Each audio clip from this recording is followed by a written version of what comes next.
any potential conflict of interest with respect to any of the items on the agenda. Versus LTD. That is a DED If so, file I would identification number 59088. If so, I'd ask you to please make an appropriate disclosure on the record at this time. Hearing none, will go on. We have a little technical Before going, difficulty. to note the record, our first order of business is the approval of the minutes of the directors' meeting of November 12th, 2015. Any questions, comments, additions, deletions? If not, I'll entertain a motion for approval. I'll move it. Second? Second. All in favor? Aye. Any opposed? Thank you. I would now like to request Sarah Sanamon, President of the Corporation, to present the next 4 items on today's agenda. Sarah, please begin with your President's report, which is being presented for the Director's information only and will not require a vote. However, following her President's report, Sarah will present the following 3 voting items. The first is requesting a change in delegation of authority to sign contracts. The second is for authorization to increase the fiscal year-end 2016 capital budget. The last item is for authorization to fund a capital improvement project in an amount not to exceed $7.8 million. Sarah, please. Thank you, Henry. Good morning, everyone. Welcome, and thank you all for taking the time for this morning's board meeting.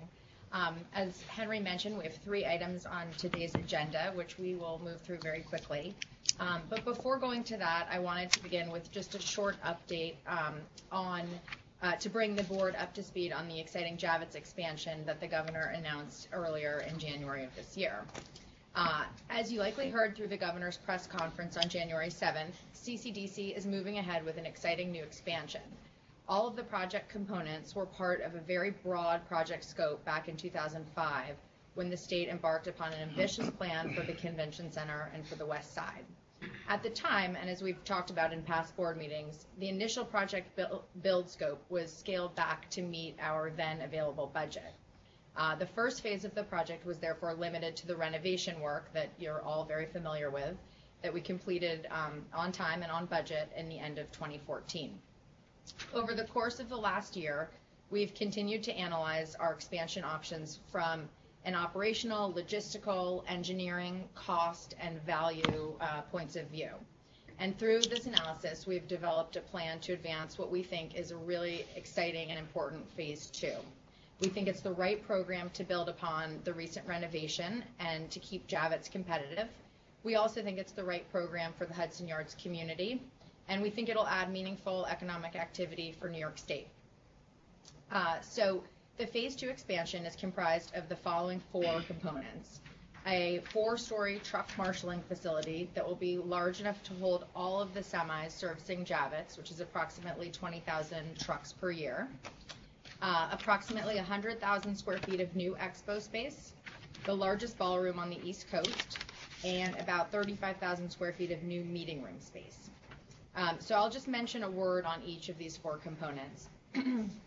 The truck garage is absolutely critical to both Javits operations and also its ability to remain a part of Manhattan's growing west side. Currently, Javits uses an undeveloped city block that everyone's familiar with that's directly south of the convention center to hold trucks that are waiting to come to Javits. There's frequently truck overflow, and as a result, we see trucks idling on city streets or parking elsewhere in the city, and then having to sit in traffic on the West Side Highway before they're able to pull into a loading bay. It's an inefficient system, and it's untenable from the standpoint of pedestrian safety and exhaust emissions in light of the new neighborhood growth. So by adding an on-campus truck garage, we'll bring all truck traffic off of city streets while making Javits operations significantly more efficient and in turn bringing in new business.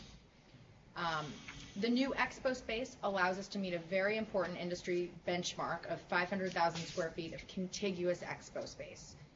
The new expo space will essentially connect the north end of Javits to the new truck marshaling facility, where we'll add an additional, I think it's 27 new loading docks, which I'll check with. The new ballroom is a plus for the existing client base, and it's also expected to draw incremental business. There's not a lot of ballroom space in Manhattan, and this will be very synergistic with Javits' overall functionality. And finally, we're adding new meeting rooms to meet the demands of some of the higher margin shows. Some of the professional conventions, doctors, dentists, lawyers, for example, are eager to come to New York, but we don't have adequate breakout room to meet their needs. These shows are lucrative business for the state because they bring people who stay 2 or 3 days, go to Broadway shows, stay in hotel rooms, take taxis, all of which will please Joe Spinato and our friends at New York City & Co. These events generate significantly more economic activity than, say, the boat show, where visitors come for a few hours and may buy a sandwich. And I'm going to just put up a couple of pictures because I think it's easier to visualize.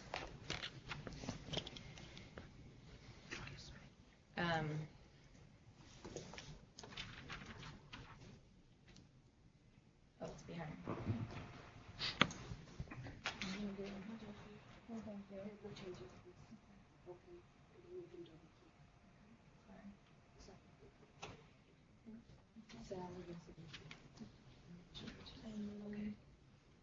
Go to. Not yet. Working on that part. Should we? Okay. I told you normal. Oh, Camille. Okay, fit to window. Is that right? Yeah. Okay, sorry about that. This isn't meant to be a large part of the presentation, but I just wanted to give context. Javits North is where we will put the truck marshaling facility. We'll connect the building, which is where you're gonna you'll see the new expo space. So these are just a few renderings. I think this is an important image. We've done a lot of work on the logistics of bringing this many trucks into a 4-story garage. It's quite a feat from the engineering standpoint to do that. And you see all of the new loading bays down here. So it's a meaningful addition from a logistical standpoint. Just a few more views of what this would look like. Sir, can I interrupt that thought for 1 second? Because one thing remains unclear to me, particularly with Alan here, and that's, from your presentation, is it our intention to stop using the loading docks that we're presently using and replace them with these 27, or are they somehow going to be coordinated? This would be a net addition of another 27. So we'd increase our loading dock capacity by about 52%. And then here are just a few, again, renderings. We're conceptual design, so things may change, but these are just a few images to show you what things could look like. So here on the bottom, you'll see, the truck marshaling on the bottom with the expo space, meeting rooms, and ballroom on top. And just one more. Modern and clean and consistent with what we have there today. So on timeline and plan, how do we plan to execute this expansion program? We have a roadmap for the next 12 months that allows us to meet 2 of the governor's goals as outlined in his announcement. First, we intend to begin construction in 2016. And second, we're proceeding to complete the expansion as a design-build project. On the first point, we've identified 2 discrete construction projects that we can tackle right away: the relocation of the transformer yard and the relocation of a number of utilities that are located under 39th Street. There's strong rationale to do both of these projects now as they are critical components of the broader expansion. On the transformer yard relocation in particular, we've known since Hurricane Sandy that we need to raise this essential infrastructure out of the floodplain on stilts, and it's something we have to do in advance of tearing the existing transformer yard down. And in the case of utilities, these are conversations we've had with the relevant agencies that we had never pushed over the finish line, but now there's an impetus. We've already engaged each agency, and they're cooperative and working with our technical advisors. With regard to the second goal of advancing this project as design-build, we are working with the legislature to provide CCDC with the broadest authority possible for a design-build approach. Consistent with this approach, we will continue to work with the team in place to prepare a design-build RFP. That entails engaging J2A, our project architect, as well as our technical advisors, AECOM as construction advisor, and various engineering firms for civil, structural, mechanical, electrical, and specialties, to proceed with certain aspects of the Phase 2 work. They're engaged to produce a bridging document which will memorialize all of the work they've done to date on the technical aspects of the building, while bringing design drawings to the next level on certain key aspects of the project. This work is expected to save us both time and money on any design-build contract, and we have various experts with design-build expertise working with us on this endeavor. Our intention is to issue an RFQ sometime in the next few months, followed by an RFP later this year. One further point I wanted to make is at this point we're not contemplating a sale of the properties, which is something I know we've talked about in the past. And we're very optimistic about the next chapter for Javits, and I'm happy to field any questions. Alan is also here to answer any questions related to ongoing operations and how the expansion helps his operations going forward. Thank you. Sarah, I had a question. Yeah. Will the use of the marshalling yard be, will you basically clear that out and not have to, you won't need to use that for truck traffic anymore? Exactly. Oh, that's excellent. Major improvement. But Bill, just to be clear, that would happen only after the new marshalling facility is completed. Yes, So there right. would be a period of time when we'd be building and continuing to Right, use it. and you still be using it. That's amazing. How long will there be a net diminution of space? You have to take down Javits North for a while before you build the other building. I think we're still working on our construction program, and Alan is deeply involved with the technical folks to figure out the timing, but The period of time is probably a 2 to 3 year period of time. So we've actually we're planning for that now, and we're initiating some discussions with the city about alternative spaces that we might use to fill the space that is removed. I mean, one good thing though is on the truck facility itself, we can continue operating Javits until the point where you have to take down, the. Yeah, it's I'm on just one thinking end, about the which is companies that use Javits North. Anyway, Yeah, I think that our current occupancy is about 38% net on gross. I think we can probably get it up to 42 to 43%, which means we'll just squeeze a little more in. But I think the other alternative of finding an additional space that we might use as an extra space is a good one. And you're familiar with some of the options on that. First of all, I think it's very exciting. One of the things which hasn't been discussed that much, but which I would like to raise here, is the development of the 100,000 square foot banquet space, and how we're planning on thinking about that. The reason I ask this, as most people know, I was the operator of two of the largest banquet spaces in the city, the Rainbow Room and Windows in the World, and it's been my experience that real estate developers don't think that much about the logistical issues surrounding large-scale banquet operations, and the difference between doing it right and doing it wrong is hugely. It isn't much cost going in, but there's a lot of cost implications to it. It does require a certain amount of specialized expertise that few architects have, and I wonder. And we, of course, have also struggled at the operating corporation with questions you may not be familiar with surrounding the catering services that are currently provided to the facility. So I wonder if you could talk a little bit about how you're thinking about developing this, and whether we could talk about how we would incorporate in the design build process enough technical expertise to make sure that we're actually building something that will work and that is is sufficiently flexible, has adequate support, has sufficient prep and cooking facilities, can be supported in terms of load in and load out, and who is thinking about that? Mm-hmm. It's a very different business than the convention business, and it's highly specialized. I'll just say one thing, just to correct, it's just 58,000 square feet, but beyond that, it's more of a question for Alan and So I think the answer to the question there is, first of all, you're on the facilities committee at CCOC, and we'll be meeting with you to talk about this particular issue. It is the intention that we would hire a specialist in this area to advise and assist as the development of the designs proceeds.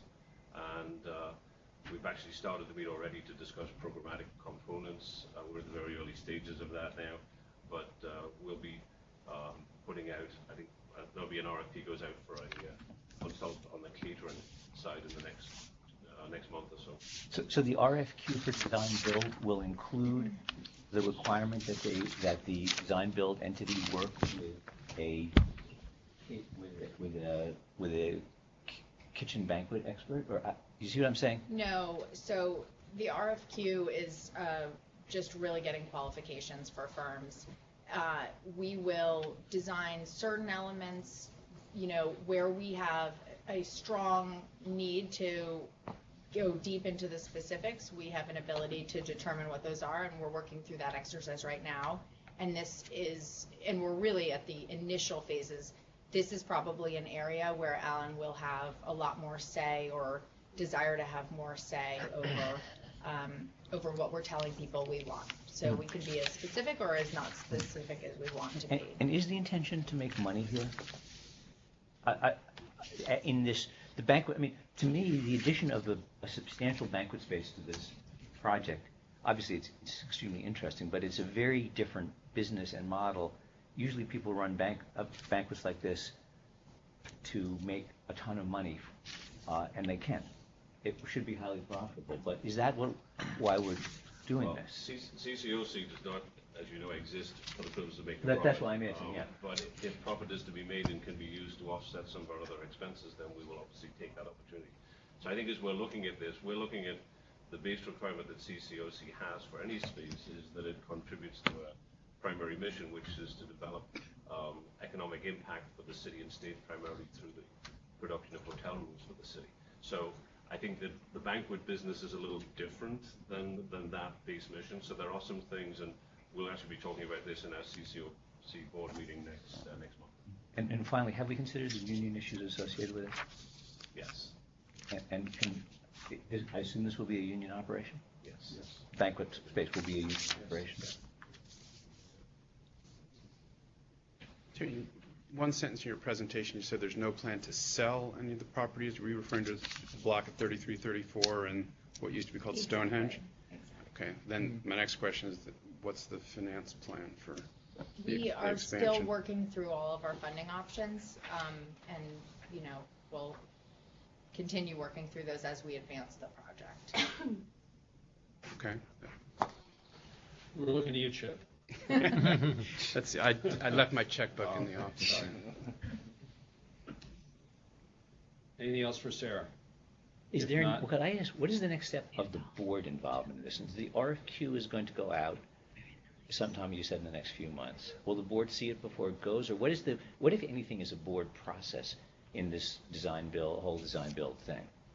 I believe the next step is we will come back before, so right now we are engaging in a tech memo, and once that's complete, we'll come back to the board to amend the GPP, which is a next step. But will the RFQ be reviewed by a committee of the board, or is that strictly a staff issue? The RFQ is not. I'm more than happy to share that with any board member who's interested.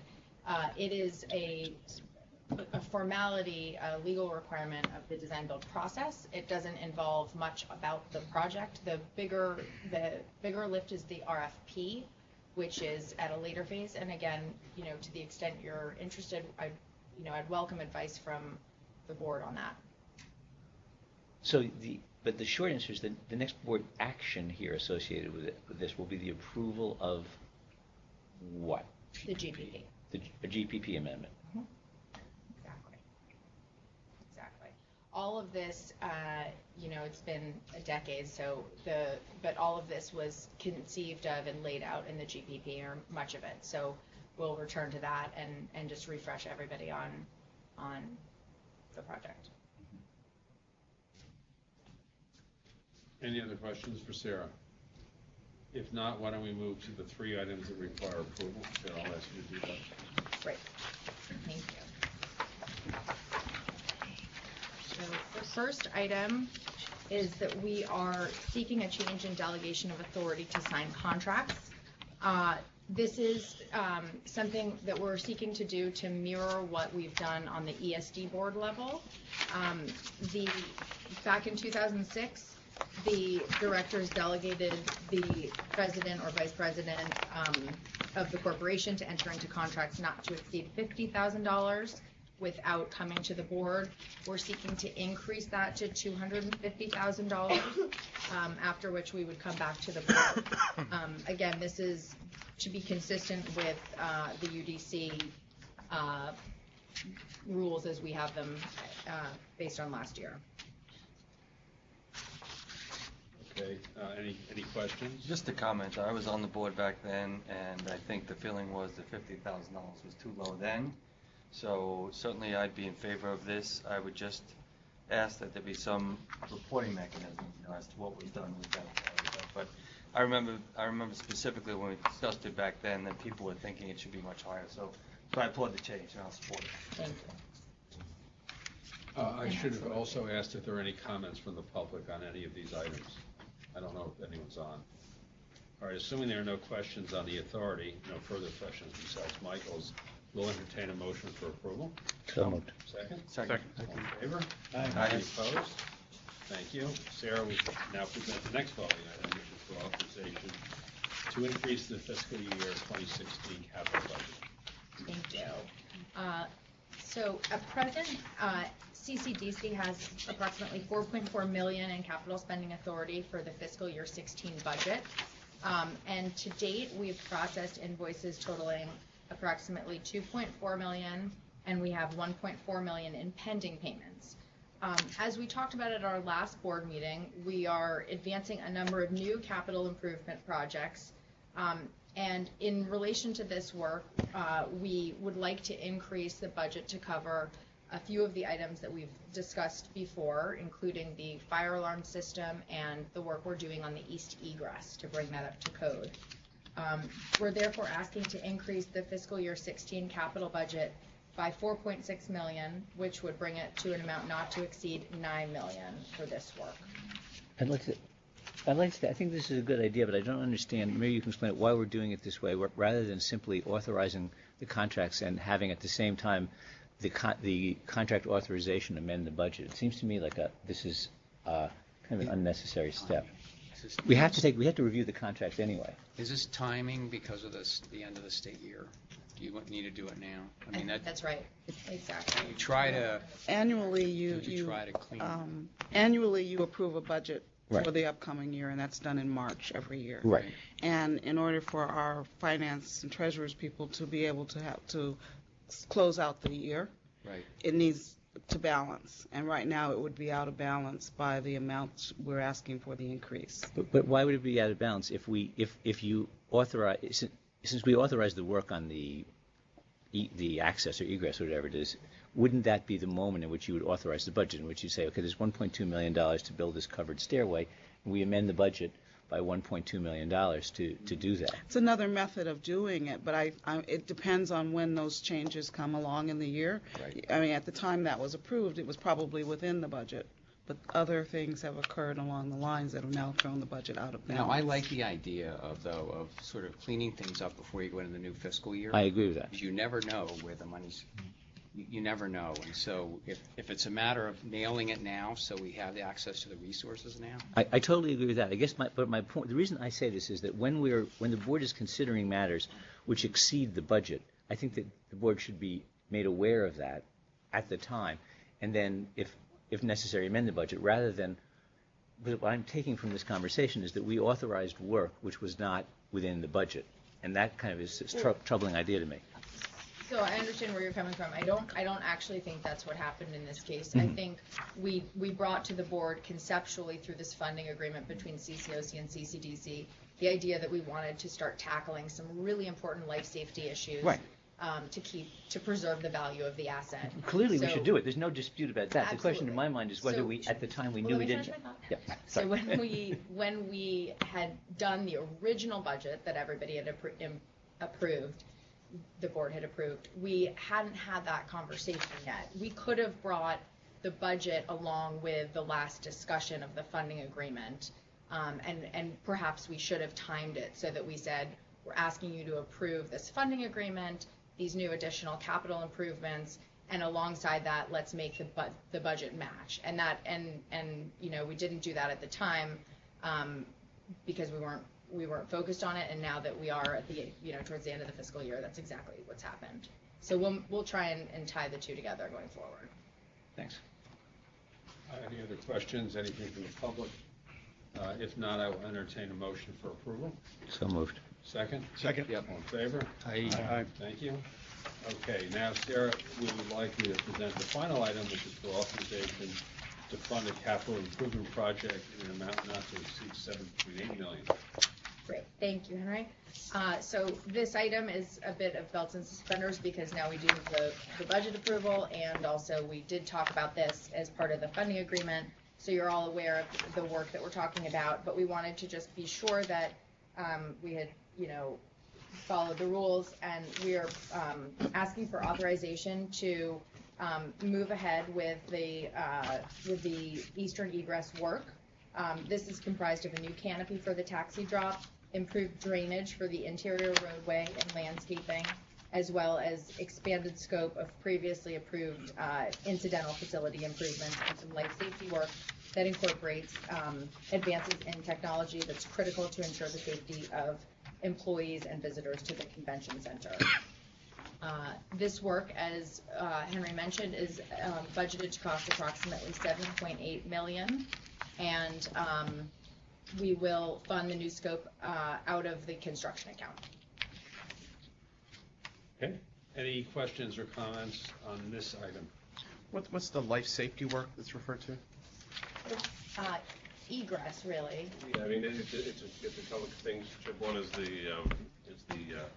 tying in of our new fire and safety systems, bringing them up to code. They were originally specified for code back in 1984, so we're bringing them up to current system.